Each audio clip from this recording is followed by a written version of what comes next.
Jó estét kívánok, sziasztok! Ez egy különleges rész, egyben a lezáró része is az Olvas Parti Nagyot című sorozatunknak, mert hogy Kovács András Ferenccel beszélgetek, akivel, mint látjátok, Zoomon rögzítjük ezt a beszélgetést, mert Marosvásárhelyen van András. Nagyon köszönöm, hogy itt vagy. Szia! Hello, hello, minden jót, üdvözlök mindenkit, téged is. És, és András, már itt hozzád is fordulok, mert hogy az elmúlt pár hétben bárkivel beszélgettem, drámákról, vagy prózáról, vagy csak úgy bevezetésképp Szegő Jánossal, Parti Nagy Lajos életművéről, és a köteteiről, vagy a munkásságáról, hát mindig oda lyukadtunk ki, hogy Parti Nagy Lajos igazából alkatilag egy lírikus, és hogy a költészete az igazi csúcspontja az ő életművének, és most itt az utolsó részben jutunk el a versekig, aminek én egyrészt nagyon örülök, mert hát már nagyon régóta vártuk, hogy ide eljuthassunk. Személyes okokból azért, mert én többet olvastam verset tőle, mint prózát mondjuk. És hát itt vagy most te, aki egyrészt a verseit és a költészetét nagyon jól ismered, és őt magát is nagyon jól ismered. Úgyhogy az első kérdésem az adva van, az lenne, hogy mesélj egy kicsit kérlek arról, hogy ti hogyan ismerkedtetek meg, vagy mikor olvastál először Parti Nagy Lajos verset, és onnan hogy jutunk el a máig, és hogy mi ez a ma, mi ez a kapcsolat most köztetek, és most hogy olvasol Parti Nagy Lajos verset. Tudom, hogy sok kérdés, de kevés az időnk, úgyhogy mindent megpróbálunk Hát bele. én is köszönöm a kérdést, akkor próbálom rétegezni. Ugye a Jó, nyelvi rétegek azok nagy szerepet játszanak a Parti Nagy Lajosnál is. Tehát itt a nyelv az mozgásban van, igyekszem gyorsan mozogni.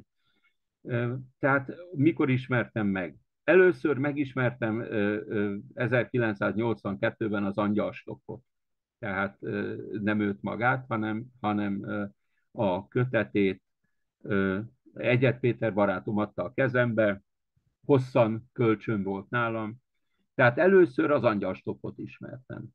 És aztán úgy 9-10 év múlva, talán nem 91-en, 92-ben találkoztam vele először, tehát személyesen, mert hát a költők azért azelőtt is ismerik egymást, mert verseket olvasnak, az a dolguk, passziójuk, szerelmük, hitük, stb.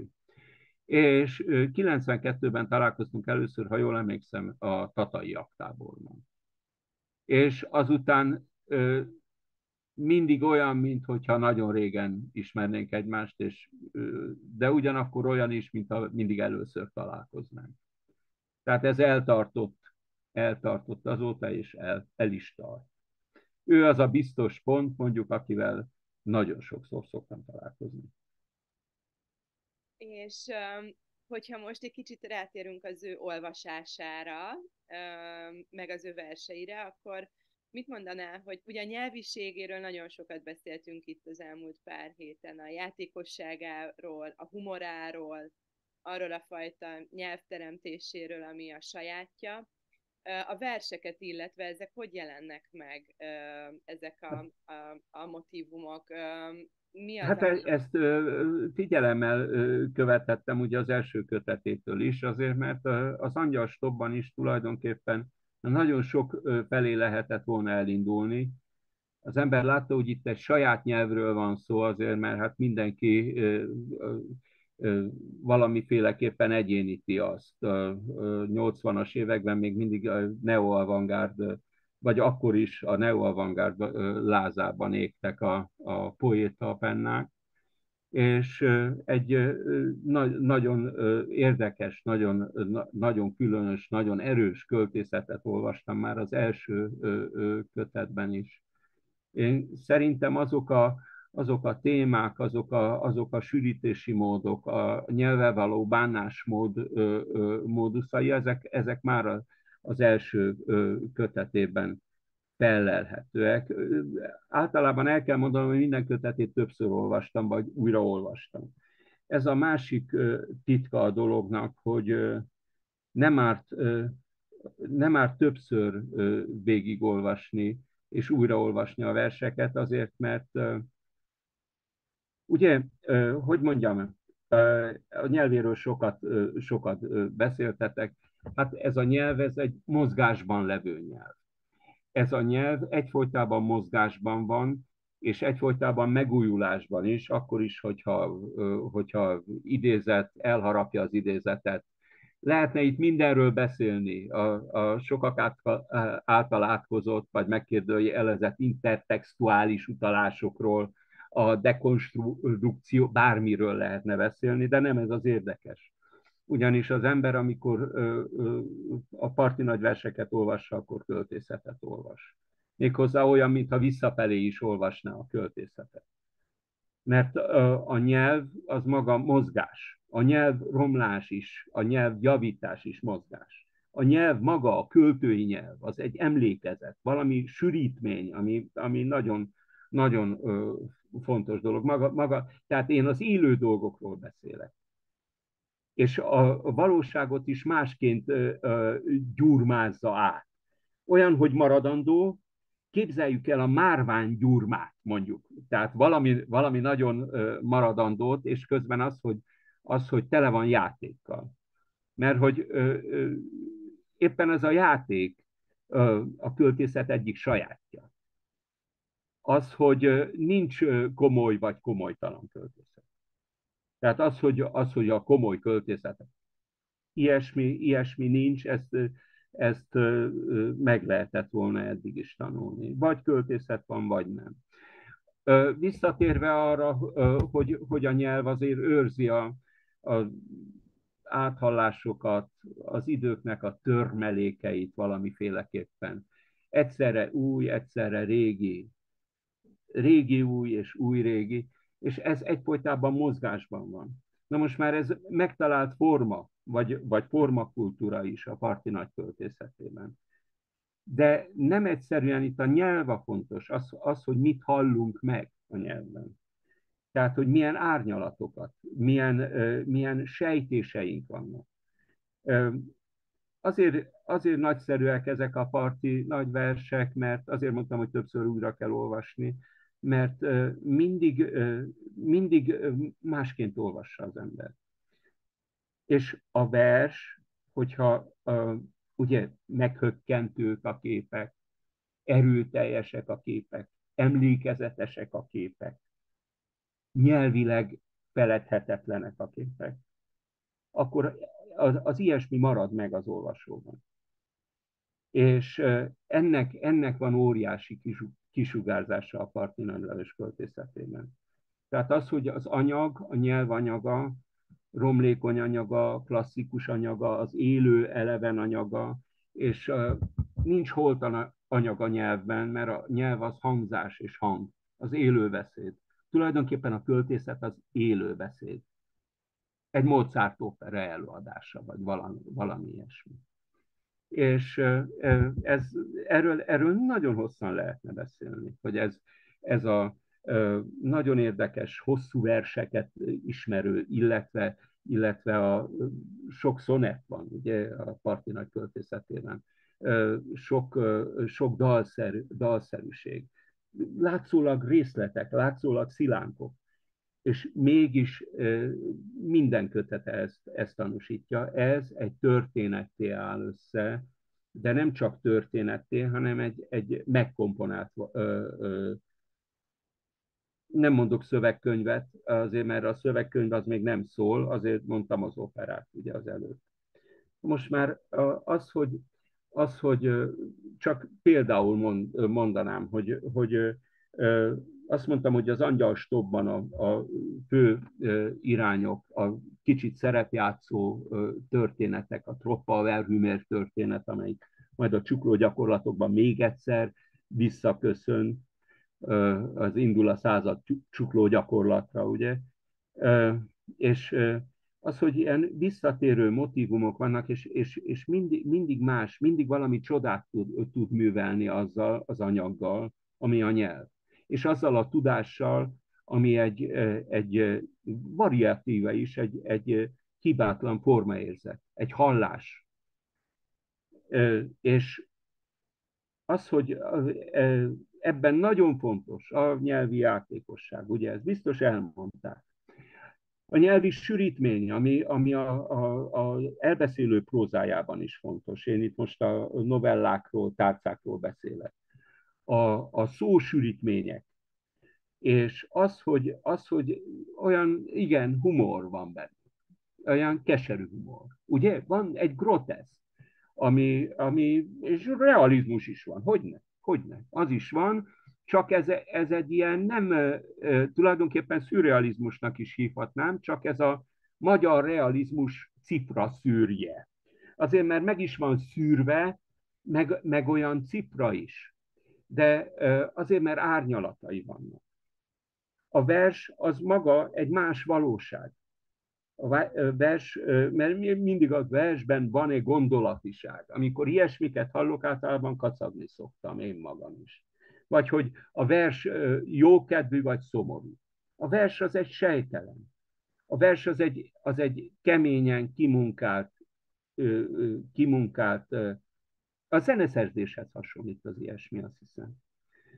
És ez így van Parti Nagy Lajosnál is. Nagyon fontos a fantázia, az empátia a Lajos költészetében. Fontos az, hogy a nyelvi kép, ugye?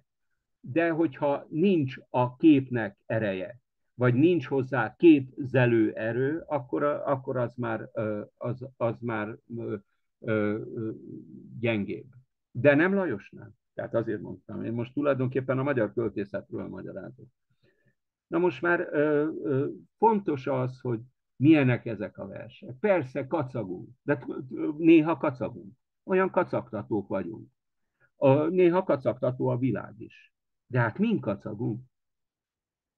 Az, hogy olyan gyönyörűen cseréli ez a költészet, és gyönyörűen vegyíti hogy az öröm, az alázat, az empátia versben az is kell.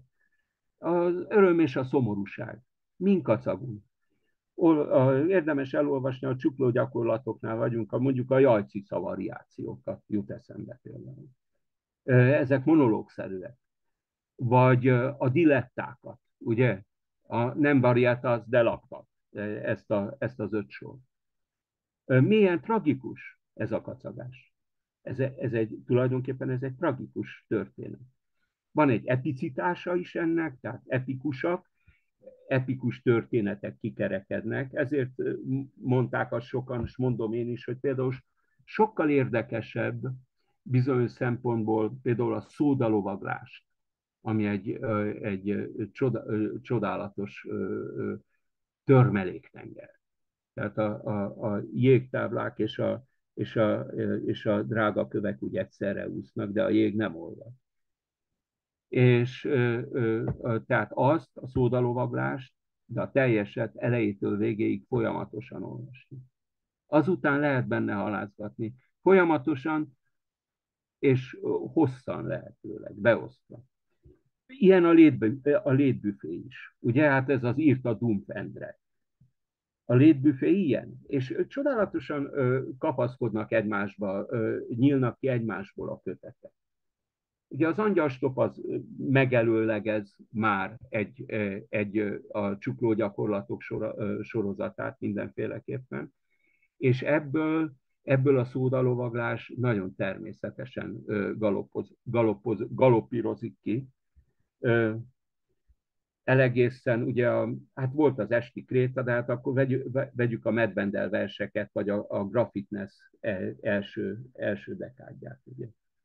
A Graffitnessben olyan nevezetes, azt mondtam, hogy a rejtély a költészet nyitja.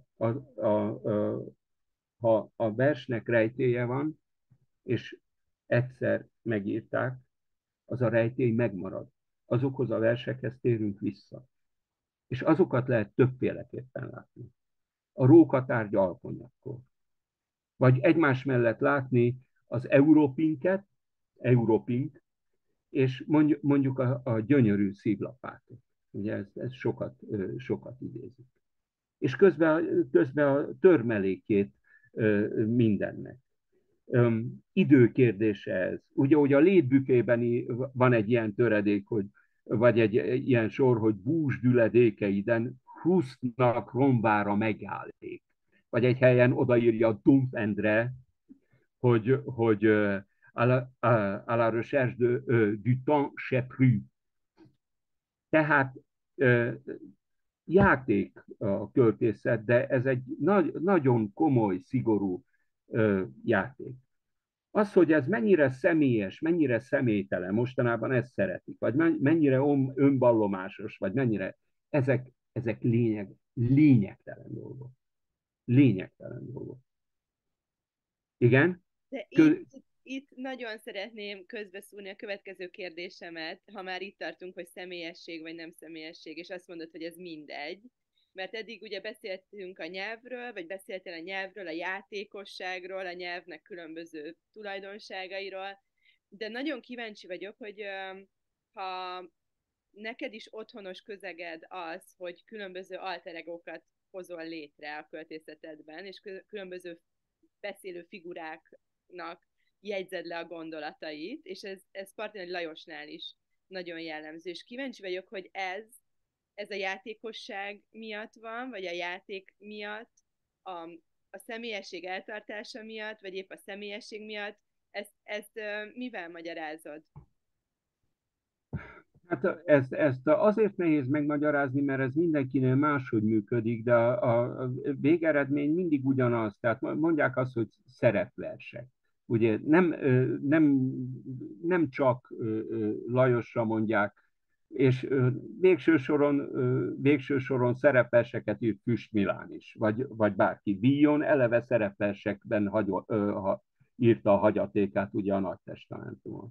Tehát eleve egy eltartás, egy stilizáció, és az, hogy még ha romlott a beszéd, vagy direkt biccentett a forma, akkor is egy nagyon, nagyon kompakt valami. Az, hogy az ember egy monológot írt, mondtam a Diletták sorozatát, ugye? Tehát ezek valahogy számomra a Parti Nagy Lajos darabjaiban, de még ha darabot fordít is, de a darabjaiban, a Mauzóleumban vagy az Ibusárban úgy visszajönnek. Vagy hát tulajdonképpen még a Sárbogárdi Jolánnál is, magában a Testangyalában. Úgy hiszem. És ezek nagyon összefüggenek, ez egy nagyon emlékezetes, megragadó nyelvi világ. Azért mert váratlanul tud tehát feldobni idézőjelbe valamit, de hát nagyon, nagyon szomorú, nagyon tragikus történetekről van szó. Tehát akár úgy is vehetjük, hogy egy történet, egy társadalmi történet is rekonstruálható, akár a dilettákból is, tehát a 80-as évek óta egészen a szívlapátig. Ezt idézőjelben mondom a társadalom történetet, de mivel hát a nyelv által, a használt nyelv által, a megérzett dolgok által, nem a költő kell legyen érzékeny, vagy nem a költő érzése számít. Nem, aki beszél, ez nagyon fontos, tehát amire rákérdeztél, hogy ezek a szerepversek, ezek jók valamire. Ezek a szerepversek Lajosnál is nagyon, nagyon hamar jelentkeznek. Azért mondtam a Troppauer Hümer történetet. Ott van a dublini vegyszeres füzet, ugye, a József Attila öregkori versei, ezek a történetek úgy elvisznek mondjuk a zseniálisan dilettáns Dumpendréig is. Ez egy alkotási módszer, amely a tükröket, a széttört tükör, ugye, de hogy minden összeáll. Tulajdonképpen a szilánkosodás az egy tömbösödés, az egy sűrítés. A költészetben jó, ha vannak metaforák is. Jó, ha van látásmód. Jó, ha a költőnek van hallása is. meghallani, pontosan a nyelvet kell hallani árnyalataiban és lehetőségeiben. Nem hiszem, hogy a magyar rímelés kifáradt volna, meg a rímekben írunk éppen. Még ha átabotában is írunk. Nem hiszem, hogy automatikussá válna valami. Nagyon sok munka van ezekben a kötetekben, és mondom, az a szép így megint újra sorjázva és újra nézve, újra olvasva az egészet, hogy mind, mindenkit megszólít. Mindenki talál benne olyan dolgot, olyan képet, olyan mondatot, egy csomó szállóige. Jó, vannak kicsavart szállóigek, de van egy csomó dolog, ami már Parti Nagy Lajos óta szállóige csak. A mögöttes te, mögöttes én, az arcom szép töröttes én. Tehát az arcod szép töröttes én. Tehát most így hirtelen itt ugranak be sorok, de hogy azt kezdtem mondani, hogy epikusan és dramatikusan is lehet a szódalovaglást olvasni, és a létbüfét is, és mindegyik verset külön-külön. A monológ, a kreált monológ, mint megszólalási lehetőség, az aztán Parti Nagy Lajos nagyon tudja, mert színházat is írt és fordított, hogy az egy viabilis dolog. Tehát az egy működő dolog. A verseknek pedig az a titkuk, hogy ha titkuk marad, mint a rókatágynak, úgy mondjuk, ezt mondtam az elején. Vagy az, hogy a szomorúságot szépen megemelni egy picit a föld fölé, és akkor a szomorúság és az öröm együtt tesz ki egy költeményt. A komolytalanság és a komolyság együtt tesz ki a költeményt. A terjengő vallomásossággal szemben az elhallgatás, az elharapott szavak, az idézetek, a nyakateker klasszikus sorok. Tehát tulajdonképpen Lajos és a Parti Nagy Lajos költészete a magyar költészet egészével dolgozik. Hogyha nem vettem vissza azt, hogy a nyelv mozog benne, hanem a költészet egészével, az emlékezettel dolgozik. A nyelvnek van emlékezete. Az embereknek nem mindig van. Ennyit, tehát nem igaz, hogy például szerintem az intertextuális utalások, ha éppen vannak Lajosnál, azok nehezítenék a versolvasást. Nem. Nála nem. Hahotázva lehet sírni, ha akarni. Azt tudjuk, hogy októberben a születésnapjára érkezik egy összegyűjtött verses kötete, ami, ha jól tudom, körülbelül 800 oldal lesz. És azt is lehet tudni, hogy lesznek benne eddig ki nem adott új versek. És most erre a titokra szeretnék egy kicsit rákérdezni, hogy te olvastál-e bármit ezek közül? És hogyha igen, akkor mit mondhatsz el, mire lehet számítani, milyenek ezek az új versek? Én ezek közül nem emlékszem, hogy olvastam volna, tehát mondjuk én is csak hallottam, hogy lesznek újonnan kiadott, de régebbi versek az Angyalstop idejéből, és azóta írt versek. Hát az azóta írt verseket minden bizonnyal ismerem, mert el szoktam olvasni, hogy miket ír. Úgyhogy én is nagyon várom. Az az érdekes ebben a költészetben egymásba fogozkodó kötetekről, és egymásból tökéletesedő és szép belkantóvá váló kötetekről beszélünk, hogy hogy lényegében szerintem nagyon nehéz korszakolni. Párhuzamosan jövő dolgok ezek. Ugye a szódalovaglás az előző kettővel párhuzamos. A Dumpf az a Graphitness verseivel. Én ezekből sajnos, én is csak hallottam róla, hogy 800 oldalas lesz, és hogy lesz benne mondjuk, most 70 éves lesz a barátom, lesz benne 70 új vers. Tehát új, és olyan régi új. Nagyon kíváncsian várom. Ott leszek a bemutatóján is különben.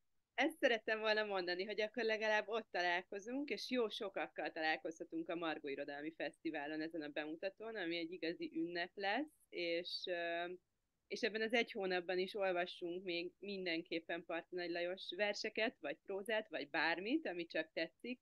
Remélem, hogy sikerült kedvet hozni ebben az elmúlt pár hétben ehhez, és én csak azzal szeretnék búcsúzni, hogy olyan szép volt, amikor azt mondtad, és ezt ki is emelted, hogy mindenkit megszólít Parti Nagy Lajos és a versei, és legyen igazad, én is így érzem, és nagyon-nagyon remélem, hogy aki már eddig is olvasott, az újra előveszi, akik meg pedig most szeretne ismerkedni Parti Nagy Lajossal és az ő írásaival, annak adtunk pár tippet, hogy mivel kezdje, de itt most tudom, hogy a legnehezebbet utoljára hagytam, de muszáj megkérdeznem tőled, hogy ha valaki most vág bele, akkor melyik az az egy kötet, amivel mindenképp kezdje szerinted Parti Nagy Lajos életművét?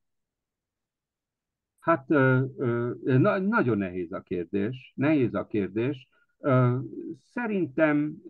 Szerintem a csukló gyakorlatokkal kezdje, de azután rögtön a szódalovaglás, és hát a Graffitness külön versei is, és hát a létbüfét ki ne hagyja a végéről. Én pedig azért örülök, hogy ott lehetek, de erre készültem, tehát akkor megint visszatérek Pestre, tehát készültem, hogy ott de nekem, én magam is kíváncsi vagyok erre, és jó volt ez a kis beszélgetés, mert 30 percig hittem szerint, és meggyőződésem szerint egy parti nagyról, egy parttalan és nagy költőről beszélgettünk.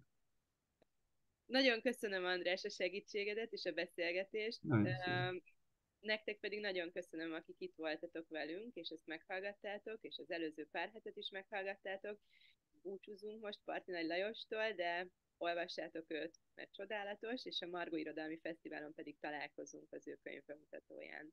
Szia András, sziasztok! Szép Szia, viszlát!